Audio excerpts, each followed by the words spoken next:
Hello and welcome back. My name is Cal Wojdraowski.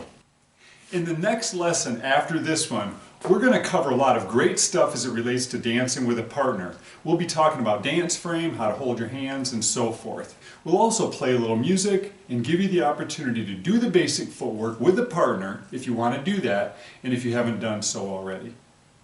Before we get into that, I just want to take a few minutes in this lesson to review a few things and give a couple of additional suggestions as they pertain to practicing the basic footwork for this dance. In just a couple of lessons from now, we're going to be starting to teach how to do a whole bunch of moves.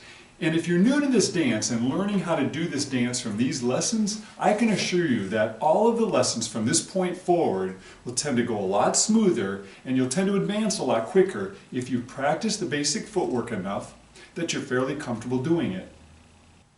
A funny thing that happens sometimes when people are new to dancing and just starting out is when they go out on the dance floor with a partner and they're dancing just fine until the other person says something or asks a question, and then all of a sudden their feet stop, all because they're just not that comfortable yet doing the footwork without thinking about it a whole lot.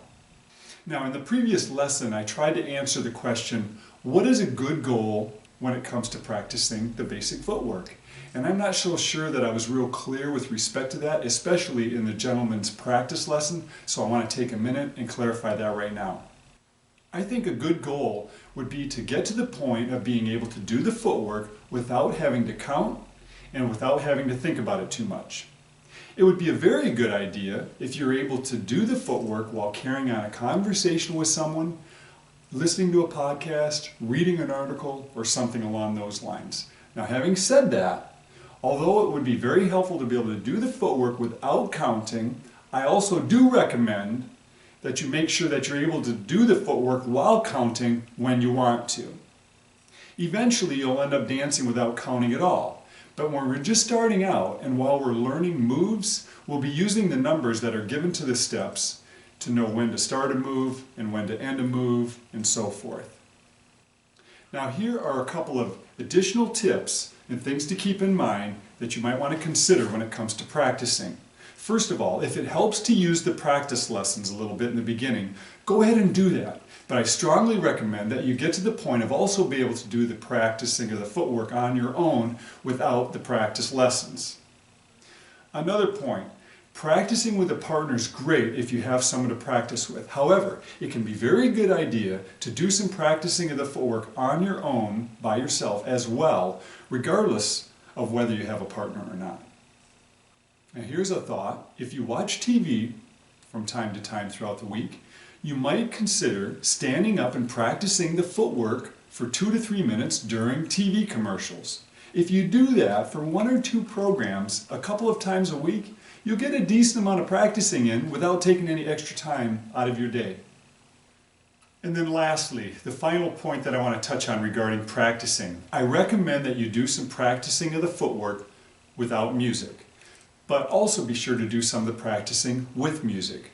When you're just starting out, a good tempo to practice this dance would be around 100 to 120 beats per minute.